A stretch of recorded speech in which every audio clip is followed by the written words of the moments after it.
Hello दोस्तों, मैं professor Tauseef Shaikh. D pharmacy students बहुत ज्यादा टेंशन में है कि सर अब ये हमें एग्जिट एग्जाम क्या देना ही होगा।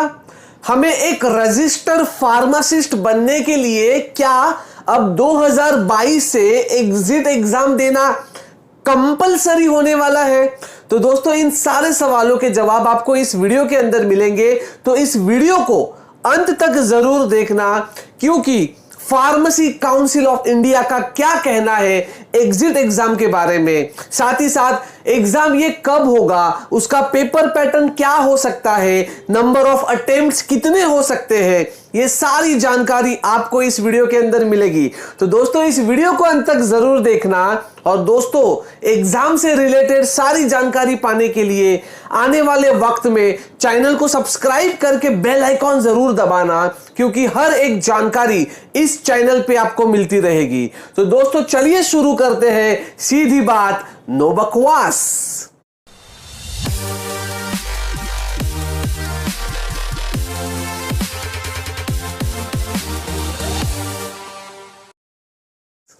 तो सबसे पहली बात मैं आपको बता दूं दोस्तों कि 2018-19 से ही ये रूमर्स फैलाए जा रहे थे कि अब ना एग्जिट एग्जाम आने वाला है, अब रजिस्टर फार्मासिस्ट बनना इतना आसान नहीं है।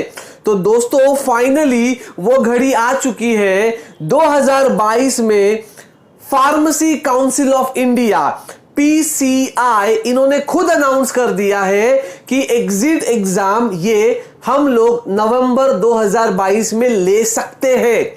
दोस्तों, क्वेश्चन मार्क जैसे कि अभी आप स्क्रीन पे देख रहे हो, मे बी हेल्ड इन नवंबर 2022। दोस्तों, ये GR 18 अगस्त का है, जिसको आप देख चुके हो, जिसके वजह से आप बहुत ज्यादा पैनिक हो चुके हो। अब स्टूडेंट का सबसे बड़ा सवाल यह है कि सर ये एग्जिट एग्जाम कौन से साल के बच्चों को देना पड़ सकता है, 2022 पास आउट, 2020 वाले बैच को, 2021 वाले बैच को, 2019 वाले बैच को, किसे देना पड़ सकता है। तो दोस्तों, उससे पहले मैं आपको यह बता दूं कि 18 अगस्त 2022 को जब PCI ने यह सर्कुलर निकाला कि एग्जिट एग्जाम तो हम लेंगे, बट अभी तक वो टेंटेटिव है, 2022 नवंबर में ही होगा, क्या डेट्स आगे जा सकता है उसके बारे में उन्होंने कहा है हम टाइम टू टाइम अपडेट्स देते रहेंगे।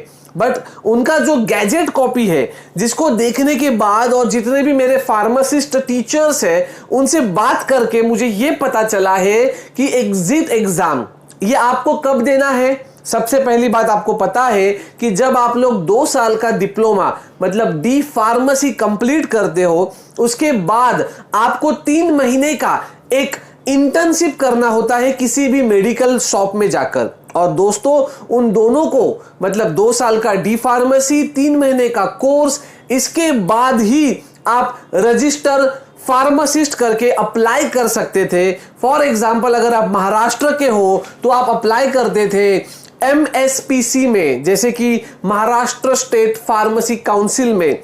बट दोस्तों, अब जब एग्जिट एग्जाम चालू हो जाएगा, उसके बाद आपको 2 साल का डी फार्मेसी खत्म होने के बाद 3 महीने का इंटर्नशिप तो करना ही पड़ेगा किसी मेडिकल में। उसके बाद आपको एग्जिट एग्जाम पास होना कंपलसरी रहेगा। जी हां दोस्तों, बट अभी तक एग्जिट एग्जाम के बारे में एग्जैक्ट डेट नहीं है।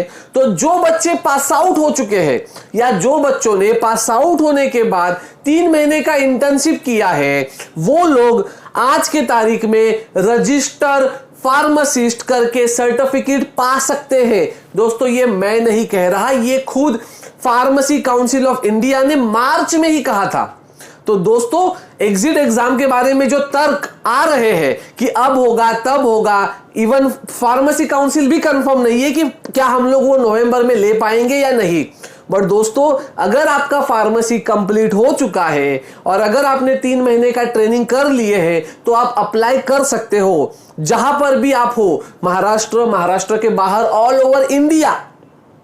अब दोस्तों सबसे जरूरी बात यह है कि सर एग्जिट एग्जाम का क्राइटेरिया क्या हो सकता है, कितने अटेम्प्ट हो सकते हैं। तो दोस्तों इसे आपको पास करना है, बट इसके लिए कोई अटेम्प्ट यूपीएससी जैसा नहीं है दोस्तों, आपके लिए अनलिमिटेड अटेम्प्ट है। बट दोस्तों फार्मेसी काउंसिल ऑफ इंडिया का यह कहना है कि एग्जिट एग्जाम वो साल में 2 बार रखेगी।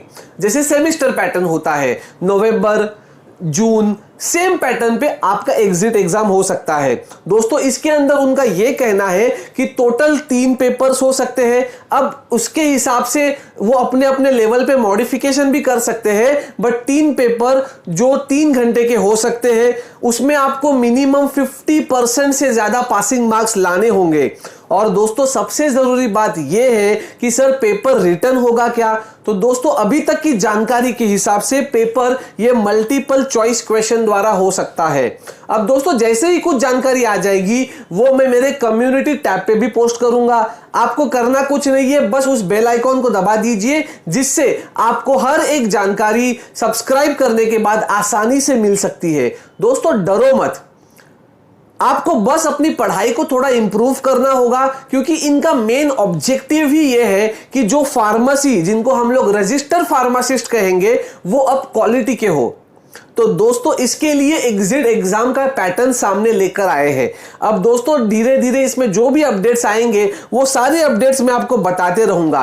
बट अब एक बात क्लियर है कि एक बार अगर एग्जिट एग्जाम अनाउंस हो गया तो दोस्तों आपको 2 साल डी फार्मेसी के बाद 3 महीने का इंटर्नशिप मेडिकल में तो करना ही पड़ेगा, बट एग्जिट एग्जाम भी देना होगा। तो जिन बच्चों का फार्मेसी पास आउट हो चुके हो या 3 महीने का कोर्स हो चुका है, 3 महीने का इंटर्नशिप कर चुके हो हो सके उतना जल्दी एक फार्मासिस्ट के लिए रजिस्ट्रेशन के लिए अप्लाई कर दीजिए। आप लोग एग्जिट एग्जाम से जरूर बच सकते हैं। बट दोस्तों जिन बच्चों ने 2022 में एडमिशन लिया है, current year pharmacy first year में, उन लोगों को 2024 में तो देना ही पड़ेगा, क्योंकि 2022 में ही एग्जाम स्टार्ट हो रहा है।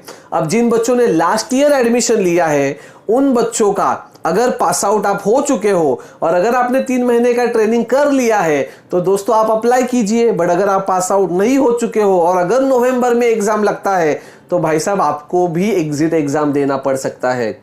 तो बेसिकली जिन बच्चों का 2 साल का कोर्स एंड 3 महीने का इंटर्नशिप खत्म नहीं होगा टिल नवंबर, उन लोगों को एग्जिट एग्जाम देना पड़ सकता है। इसके बारे में डिटेल जानकारी में मेरे आने वाले सारे वीडियोस में बताते रहूंगा। दोस्तों टेंशन मत लो, बस पढ़ाई को थोड़ा अब और स्मार्ट तरीके से करो। आपको और कुछ नहीं करना है। एग्जिट एग्जाम ये फार्मासिस्ट को एक क्वालिटी फार्मासिस्ट बनाने के लिए लाया गया एक भारत सरकार द्वारा एक नया एग्जाम है। तो दोस्तों टेंशन बिल्कुल मत लेना। ऐसे ही जानकारी पाने के लिए चैनल पे बने रहिए। मिलते हैं अगले वीडियो में दोस्तों कुछ नई जानकारी के साथ। तब तक के लिए जय हिंद।